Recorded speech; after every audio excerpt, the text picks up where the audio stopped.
Ceci est un livre audio autogénéré par Google. Introduction. Activité aussi vieille que l'homme, le commerce est défini comme l'ensemble d'actes liés à la production et à l'échange des biens et services. Dans son acception usuelle, il ne se limite pas aux seules activités d'achat et de vente. Il y a des connotations qui dépassent le simple fait d'acheter et de vendre, et comprend l'ensemble des transactions, arrangements et autres nécessaires à cette fin. De ce fait, la notion du commerce pourrait être contiguë à celle de finance, de l'investissement qui l'accompagne en vue de sa pleine réalisation. L'article 3 de l'Acte uniforme de l'OHADA définit l'acte de commerce dont dépend la qualité de commerçant avant de les citer. L'acte de commerce par nature est celui par lequel une personne s'entremet dans la circulation des biens qu'elle produit ou achète, ou par lequel elle fournit des prestations de services avec l'intention d'en tirer un profit pécuniaire. On notamment le caractère d'acte de commerce par nature. L'achat de biens meubles ou immeubles en vue de leur revente. Les opérations de banque, de bourse, de change, de courtage, d'assurance et de transit. Les contrats entre commerçants pour les besoins de leur commerce. L'exploitation industrielle des mines, carrières et de tout gisement de ressources naturelles. Les opérations de location des meubles. Les opérations de manufacture, de transport et de télécommunication. Les opérations des intermédiaires de commerce, telles que la commission, le courtage, l'agence, ainsi que les opérations d'intermédiaires pour l'achat, la souscription, la vente ou la location d'immeubles, de fonds de commerce, d'actions ou de parts de sociétés commerciales ou immobilières. Les actes effectués par les sociétés commerciales. Bref, ces actes portent sur des biens et services. Cette disposition du droit des affaires répertorie de manière plus ou moins exhaustive les actes commerciaux. Tous ces actes susmentionnés constituent le faisceau de ce que représente le commerce transfrontalier dans le chef des personnes aussi bien d'une part physique et morale que d'autre part privée et publique. Le qualificatif transfrontalier signifie étymologiquement au-delà de la frontière. Celle-ci conçue dans une acception large, comme la limite territoriale de la souveraineté d'un État. C'est ce qui justifie la présence des postes douaniers, auprès desquels le commerçant paie les taxes de passage de sa marchandise. Depuis les temps immémoriaux, les règles qui régissaient le commerce transfrontalier étaient constituées d'usages commerciaux entre les peuples connus sous la dénomination de la lex mercatoria, dont les traces subsistent encore de nos jours. Il en va d'affirmer l'absence d'uniformité dans l'application de ces règles. Peu à peu, commençaient à se former sur le plan bilatéral des normes uniformes. Toutefois, certains principes avaient déjà pris naissance, c'est le cas du principe du libre-échangisme face au protectionnisme. Bon nombre de ces principes fondamentaux se retrouvent dans d'autres accords de l'OMC. La non-discrimination, la prévisibilité de l'accès au marché, l'assistance technique et le traitement spécial et différencié en faveur des pays en développement pour la mise en œuvre. Il faudra attendre jusqu'à l'avènement du nouvel ordre mondial pour que se trame un régime général du commerce international, matérialisé par la signature du GATT en 1947, dont les amendements successifs conduisent à l'adoption du GATT 1994 et de la déclaration de Marrakech. Après moult négociations sous forme de conférences internationales sur le commerce tenues à Tokyo, Uruguay et Marrakech, fut créé l'OMC sur base d'un acte constitutif complété de divers accords commerciaux multilatéraux, de mémorandums et décisions. C'est ainsi que l'accord instituant l'OMC dispose : l'OMC servira de cadre institutionnel commun pour la conduite des relations commerciales entre ses membres en ce qui concerne les questions liées aux accords et instruments juridiques connexes repris dans les annexes du présent accord. Les règles du GATT 1947 et 1994 ainsi que celles de l'OMC régissent sur le plan multilatéral et plurilatéral les relations commerciales internationales, y compris le commerce dans la région des Grands Lacs. À celles-là s'ajoutent notamment des accords régionaux adoptés sur le plan continental africain comme l'accord ayant programmé la CEA et, en date, la zone de libre-échange continentale africaine, ZLECAF. Sur le plan sous-régional parallèlement aux accords commerciaux entre les États membres de la CEPGL, de la Communauté de l'Afrique de l'Est, du COMESA, des instruments internationaux à objet de paix, de stabilité et de développement, mais à incidence économique, ont été adoptés dans le cadre de la CIRGL. Il s'agit par exemple de la déclaration de Dar es Salaam, du pacte de Nairobi, de l'accord-cadre d'Addis-Abeba. Si l'initiative de l'institution de la CEPGL a relevé de la rez-de-chaussée, à l'époque le Zaïre, du Burundi et du Rwanda, son élargissement en CIRGL en raison de l'insécurité et de l'instabilité structurelle, a été l'œuvre proposée par l'ONU et par l'UA aux fins de restaurer la paix dans cette région. Cette dernière porte en elle la vocation d'une économie émergente grâce à ses ressources potentielles. Une démographie chiffrée à plus de 370 millions de personnes et un PIB total de plus d'1 milliard de dollars américains, sans cesse en progression, font de ladite région un marché attrayant pour le commerce, l'investissement et surtout pour les consommateurs sous l'angle du commerce intra-régional. Souvent réputée d'être la plaque tournante de l'insécurité et de l'instabilité dans laquelle écument des groupes armés et des forces armées républicaines des États voisins, la région des Grands Lacs connaît une riche activité économique au sein des États de la CIRGL, la République démocratique du Congo, la République d'Angola, la République du Burundi, la République centrafricaine, la République du Congo, la République de Ouganda, la République du Rwanda, la République du Soudan Khartoum, la République du Soudan du Sud Juba, la République unie de Tanzanie, la République de Zambie et la République du Kenya. Auguste Mampuya la situe géographiquement en ces termes. Celle-ci s'étend en gros de la pointe sud du lac Tanganyika au Nil Bleu, de part et d'autre de l'axe, lac Édouard Albert Kivu Tanganyika Moero, que surplombent des hauts plateaux du Katanga ainsi que la région des montagnes et des volcans du Rwenzori, et comprenant les États situés à l'est de cet axe ainsi que les provinces orientales du Congo-Zaïre. Cette région comme toute autre mise sur une forte intégration. La notion de l'intégration est perçue suivant un double sens, un processus et une situation. En tant que processus, elle est l'ensemble de mesures destinées à supprimer les discriminations entre les unités économiques appartenant à différents pays en vue de l'intensification des échanges, et en tant que situation, l'intégration désigne l'absence de toute discrimination entre les économies nationales. Plusieurs communautés économiques régionales se chevauchent dans la même région, aux fins d'assurer la réalisation de l'intégration régionale de ces États. La Communauté de l'Afrique de l'Est, CAE, dont sont membres le Burundi, le Kenya, le Rwanda, la Tanzanie et l'Ouganda, constitue sans doute la communauté non seulement la plus soudée, mais aussi la plus intégrée des 8 communautés économiques régionales, en termes de garantie de franchise des marchandises et des tarifs douaniers. Au regard de toutes ces raisons, et surtout pour faire jouir les commerçants opérant à l'est du pays, des avantages qu'offre la CAE, le président de la rez-de-chaussée avait introduit auprès de l'instance ad hoc une demande d'adhésion en cours de traitement. De toute façon, le reste des communautés en celles comprises le marché commun de l'Afrique orientale et australe, COMESA, avec 7 membres de la région des Grands Lacs, la Communauté économique des États d'Afrique centrale, CEEAC, détenant 5 membres de ladite région, la Communauté de développement de l'Afrique australe, SADC, avec 5 membres et l'Autorité intergouvernementale pour le développement IGAD, ayant en son sein 4 membres de la région des Grands Lacs, exécutent bien leur mandat des intégration régionale. La ratification du traité instituant la zone de libre-échange continentale africaine comme étape ayant pour point d'achèvement la Communauté économique africaine, apportera-t-elle une plus-value au commerce africain et surtout à la région des Grands Lacs ? Quels sont les paramètres pertinents susceptibles de faire du commerce dans la région des Grands Lacs un instrument de paix et de stabilité ?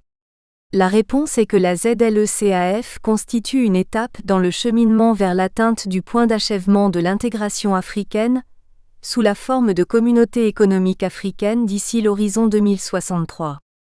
Du moins, elle ne cesse de susciter des interrogations sur les retombées avantageuses qu'elle apporte aux États membres, plus particulièrement à la rez-de-chaussée. Il est sans doute vrai que grâce au commerce entre ces États frontaliers, des solutions à la paix et à la stabilité sont susceptibles d'être trouvées. Tel que défini ci haut, le commerce est un échange portant sur les biens et services contre de l'argent ou autres biens et services. Il représente un atout favorable et susceptible de contribuer à la résolution de problèmes régionaux, dans le but d'assurer un meilleur climat de paix et de convivialité. Des flux commerciaux dans la région représentent des richesses vitales pour ses habitants, partant de la chaîne de l'exploitation des minerais à la chaîne alimentaire, en passant par la petite et la grande industrie. Il conviendrait également de souligner les mouvements des capitaux. D'ailleurs, les rédacteurs des accords, pactes, déclarations de paix dans et pour la région des Grands Lacs insèrent constamment des clauses sur le volet commercial. Quelque part, les États croient à l'influence positive de l'intégration des échanges commerciaux sur la construction d'une région paisible et pacifiée. Plusieurs ateliers ayant eu lieu dans la région ont dégagé des caractéristiques du commerce transfrontalier, plus spécialement à l'est de la rez-de-chaussée. Les produits agropastoraux et miniers dominent les échanges. Un commerce à prédominance informelle. Un commerce informel exercé majoritairement par des femmes pour assurer la survie du foyer. L'existence d'un lien dialectique entre la paix et le commerce en ce sens que la paix dépend du commerce, autant que le commerce est tributaire à la paix. L'examen de précédentes caractéristiques a permis de baliser la voie pour aborder la dernière. La plus belle fille du monde ne peut donner que ce qu'elle a, dit-on. C'est ainsi que la rez-de-chaussée a orienté sa politique commerciale vers la production et l'exportation des matières premières qu'elle regorge abondamment. Il s'agit de produits agropastoraux et miniers. Les zones stratégiques sur ce puzzle sont l'est de la rez-de-chaussée et le Katanga en ce qui concerne principalement les minerais. La première zone située au flanc de la région des Grands Lacs s'est transformée depuis des crises d'immigration en un foyer de tension et d'insécurité à la base de guerre, au départ orchestré par des États voisins pour être relayé par l'entremise des groupes armés écumant la région. Cette situation endémique de violence paralysa les activités agropastorales au profit de l'émergence de l'exploitation illicite des matières premières, principalement les substances minérales. Des enquêtes mettent notamment en cause certaines firmes multinationales, tireurs de ficelles de cette forme d'exploitation illégale des ressources naturelles. Toutefois, hormis le code de bonne conduite auquel elles souscrivent, un instrument juridique contraignant sur leur responsabilité pour violation des droits de l'homme traîne à se formaliser en raison notamment de leur réticence. La destruction des moyens de production accroît les flux du commerce informel dans lequel les femmes se comptent en grand nombre. Loin d'être négligées, leur participation au petit commerce crée des dynamiques d'échange entre les commerçants et clients de diverses nationalités. Il vaudrait la peine de soulever que les petits commerçants affrontent plusieurs écueils de divers ordres lors de la traversée de la frontière. Deux fois, ils se compromettent avec les agents qui opèrent au niveau de postes frontières. Il n'existe pas de modèle monotone de commerce transfrontalier au point qu'il est susceptible de connaître de variations conjoncturelles, telles que la situation de conflits armés tout comme structurelles dépendant de la région servant de réseau des trafics. Le mouvement des réfugiés ainsi que les interconnexions ethniques entre les différentes zones frontalières sont à la base du développement de flux commerciaux dans la région des Grands Lacs, surtout dans son aspect informel.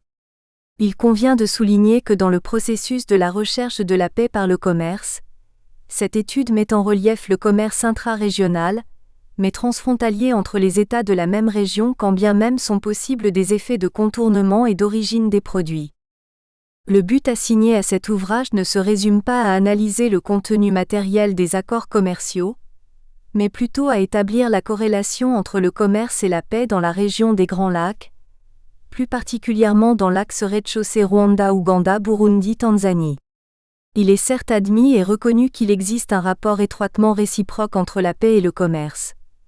L'absence de paix et de sécurité affaiblie handicape les échanges commerciaux autant que sans l'existence des échanges commerciaux, la paix risque d'être affectée.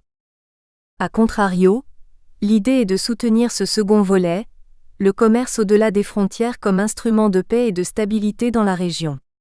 Montesquieu 1748, dans De l'esprit des lois, soutient que l'effet naturel du commerce est de porter à la paix, car dit-il, deux nations qui négocient ensemble se rendent réciproquement dépendantes et si l'une a intérêt à acheter, l'autre a intérêt à vendre. Il s'agit d'une réflexion sur des thèses discutables et plus ou moins vérifiables sur le bénéfice du libre-échangisme, à l'est de la République démocratique du Congo, épicentre de violence et d'instabilité. La littérature est plus ou moins abondante. Dans l'article scientifique intitulé « La mondialisation est-elle un facteur de paix ? Philippe Martin et les autres co-auteurs ont principalement dressé l'échiquier de l'impact des conflits armés sur le commerce international, et vice-versa. Ils ont démontré que l'ouverture commerciale d'un État, dans le cadre de la mondialisation, atténue les effets négatifs d'un conflit bilatéral. Un autre se borne à présenter la dimension économique de ce long conflit qu'a connu la rez-de-chaussée. Il s'agit de Cyril Musila dans The DRC and its Neighborhood, The Political Economy of Peace. Un chercheur de l'université de Stanford, États-Unis, a globalement examiné les conditions en vertu desquelles le commerce soutient la coexistence pacifique entre les groupes ethniques usant de la violence. François-Xavier Murea et Idriss Mohamed Ouedraogo ont soutenu pour leur part que l'interdépendance économique entre pays est source de paix et de stabilité, notamment dans la région des Grands Lacs. Qu'est-ce que la paix au juste ? Dans leur ouvrage co-rédigé, Jean Combaco et Serge Sur avancent qu'il n'en existerait pas une définition juridique précise.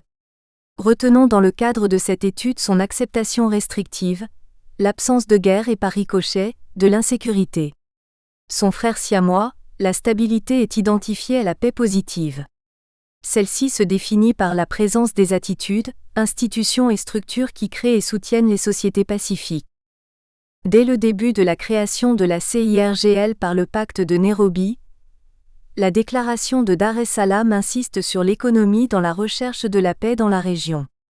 L'auscultation de cet état des lieux fait ressortir l'influence aussi bien des enjeux politiques et sécuritaires que du caractère illégal et non conjoint de l'exploitation des ressources. L'économie de guerre basée sur les minerais alimente des conflits armés, privant de ce fait l'État des recettes lui revenant de droit.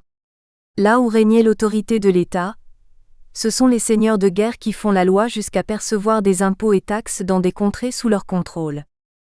Malgré toutes les intempéries dues à un climat malsain, les commerçants poursuivent leurs activités pour subvenir aux besoins de leurs familles. Ils se maintiennent en contact avec leurs clients d'autres nationalités, dans le cadre de réseaux commerciaux mis en place depuis des lustres.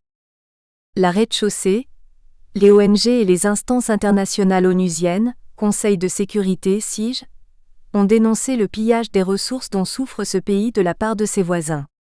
Jusqu'ici, soit aucune responsabilité n'est engagée, soit la réparation tarde.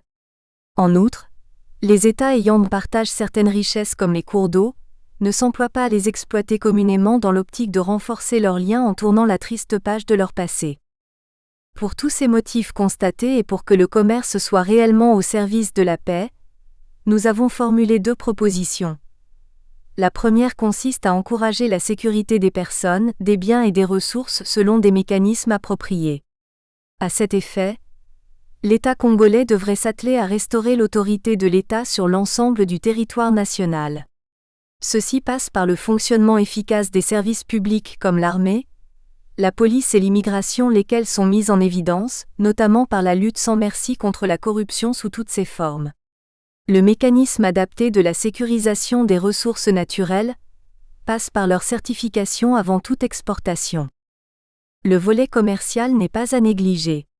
C'est ainsi que pour accroître la dépendance économique des États voisins vis-à-vis de la rez-de-chaussée, celle-ci est invitée, avec ordre intimé, à miser sur la dynamisation de ses exportations par la diversification de son économie et par le passage de son économie à prédominance informelle à l'économie formelle de croissance.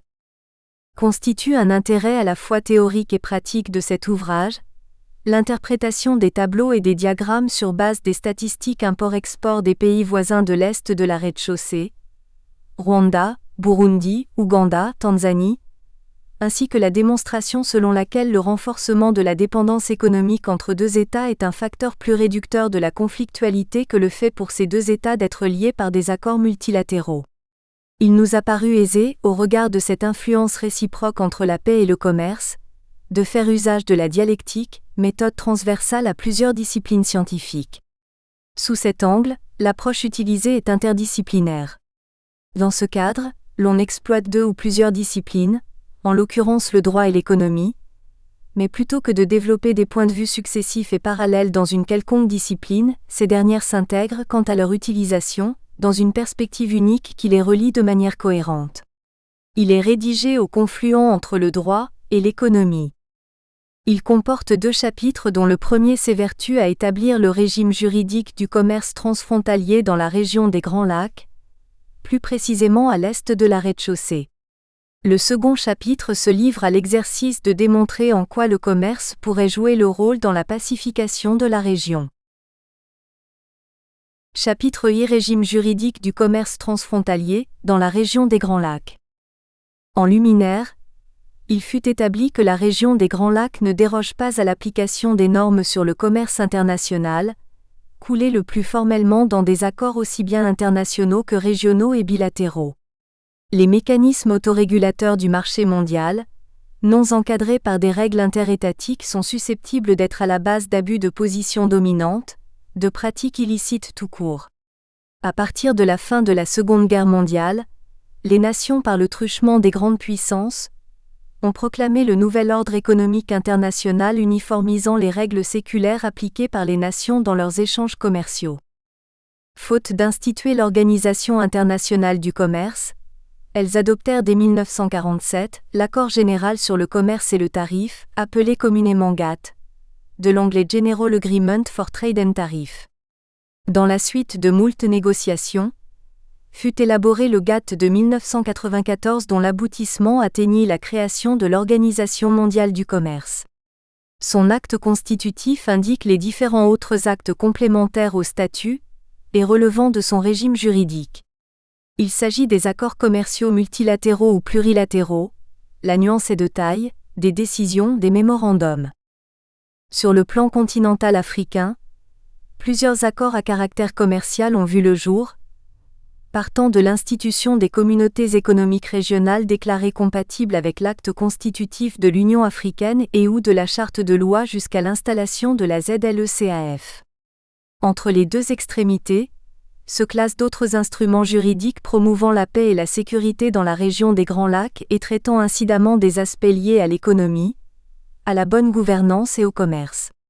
Tels sont les cas de la déclaration de Dar es Salaam sur la paix, la sécurité, la démocratie et le développement dans la région des Grands Lacs, des protocoles au pacte sur la sécurité, la stabilité et le développement dans la région des Grands Lacs, pacte de Nairobi, l'accord cadre pour la paix, la sécurité et la coopération en République démocratique du Congo et dans la région, dit accord cadre d'Addis Abeba. L'axe rez-de-chaussée Burundi, Ouganda, Rwanda, Tanzanie étant au cœur de cette étude, implique d'autres caractéristiques propres à la sous-région en ce qui concerne le commerce transfrontalier à l'est de la rez-de-chaussée.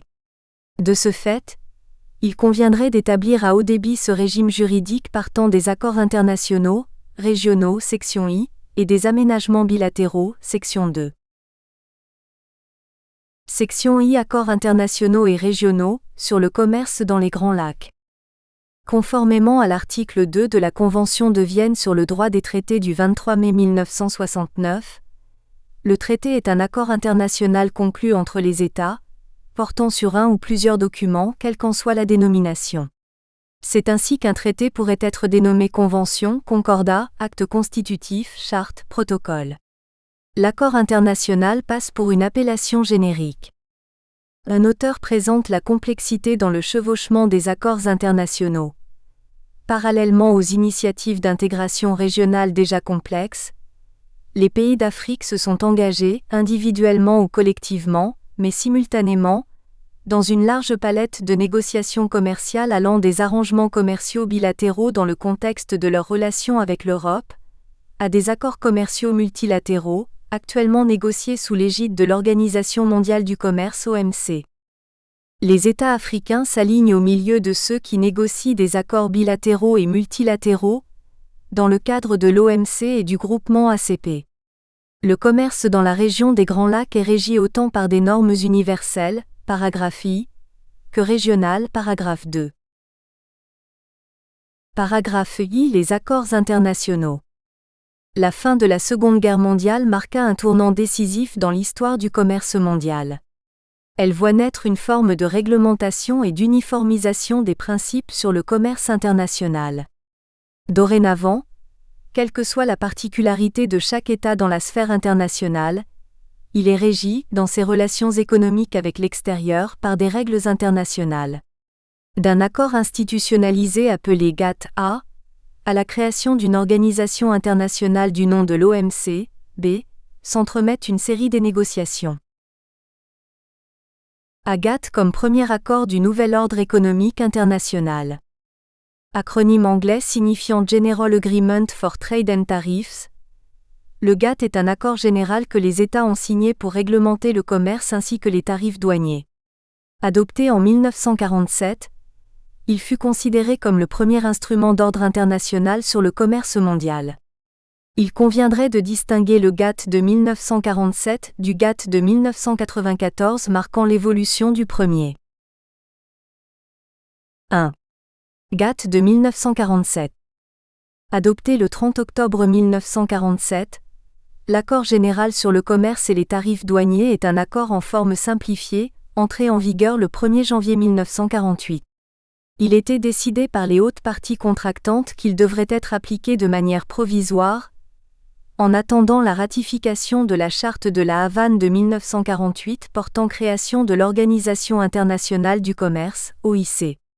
Ce projet prétentieux à l'époque n'ayant pas abouti et son acte constitutif n'étant pas entré en vigueur, le GATT est demeuré le seul accord de portée générale en matière commerciale jusqu'en 1995, date de l'établissement de l'OMC.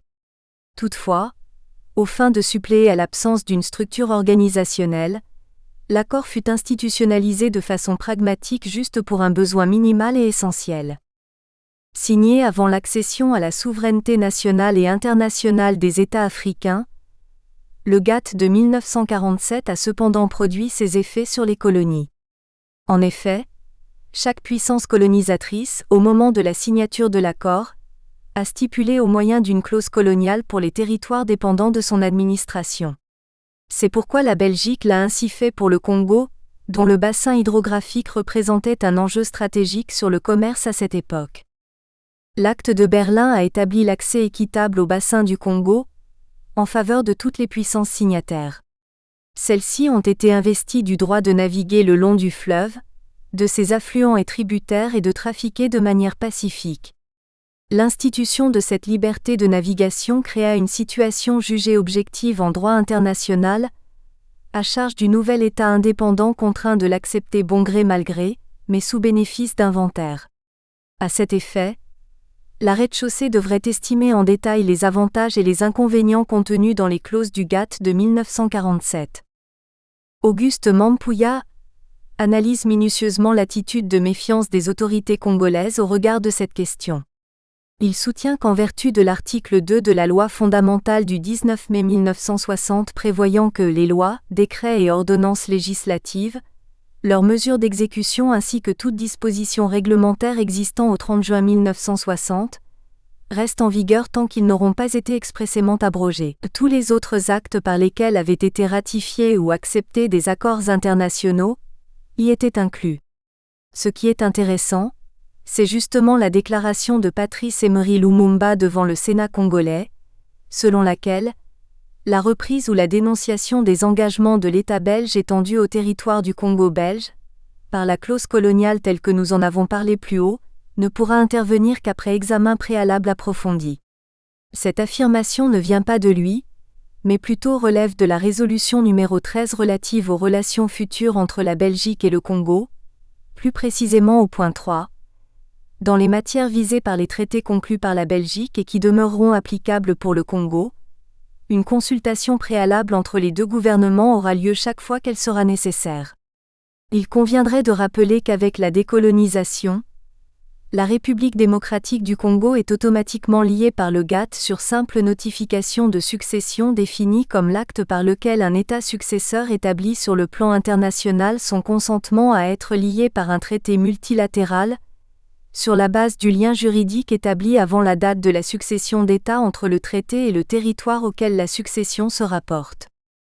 En ce sens, l'article 24 du GATT stipule « Les dispositions du présent accord s'appliqueront au territoire douanier métropolitain des parties contractantes ainsi qu'à tout autre territoire douanier à l'égard duquel le présent accord a été accepté au terme de l'article 26 ou est appliqué en vertu de l'article 33 ou conformément au protocole d'application provisoire. » Chacun de ces territoires douaniers sera considéré comme s'il était partie contractante, exclusivement aux fins de l'application territoriale du présent accord, sous réserve que les stipulations du présent paragraphe ne seront pas interprétées comme créant des droits ou obligations entre deux ou plusieurs territoires douaniers à l'égard desquels le présent accord a été accepté au terme de l'article 26 ou est appliqué en vertu de l'article 33 ou conformément au protocole d'application provisoire par une seule partie contractante. Sous le statut de colonie, le Congo belge était considéré à cet égard et au moment de la ratification du GATT par la Belgique, comme un territoire douanier dépendant de la métropole, elle-même membre du Benelux. C'est au titre de cette clause que la colonie était censée avoir accepté l'accord comme partie contractante. En complément à la disposition sus-évoquée, l'annexe C à l'accord cite nommément le Congo belge parmi les territoires relevant de l'union douanière entre la Belgique, le Luxembourg et les Pays-Bas, Benelux. Au terme du projet d'article sur la succession d'États en matière des traités et commentaires y relatifs, l'expression succession d'États s'entend de la substitution d'un État à un autre dans la responsabilité des relations internationales du territoire. Les commentateurs du dit projet fixent la définition des États venant d'accéder à leur indépendance au regard de la succession d'États. Un État nouvellement indépendant désigne un État issu d'une succession d'États portant sur un territoire qui, immédiatement avant la date de la succession d'États, était un territoire dépendant dont l'État prédécesseur avait la responsabilité des relations internationales. La solution est pourvue en la disposition de l'article 16 du dit projet. Un État nouvellement indépendant peut, par une notification de succession, établir sa qualité de partie à tout traité multilatéral qui, à la date de la succession d'États, était en vigueur à l'égard du territoire auquel se rapporte la succession d'États. La rez-de-chaussée est supposée avoir accompli la dite formalité, rendant applicable le GATT dans ses relations commerciales avec le reste du monde. Le régime juridique du GATT de 1947 consiste à affirmer certains principes d'ores et déjà appliqués par les nations. Elles sont les cas de la liberté de commerce et de navigation, du libre-échangisme, de l'interdiction du protectionnisme, de l'antidumping, du contingentement. En quoi cet accord a-t-il profité aux États de la région des Grands Lacs ? Cette question représente le centre d'intérêt, la raison d'être de cette partie. Les principes du GATT que sont la liberté de commerce, la non-discrimination avec les corollaires de la clause de la nation la plus favorisée en vertu de laquelle tout avantage commercial accordé à un membre doit être appliqué à l'ensemble des pays partenaires membres de L'. Nous espérons que vous avez apprécié cet aperçu. Pour continuer à écouter ce livre audio sur Google Play Livres, utilisez le lien dans la description de la vidéo.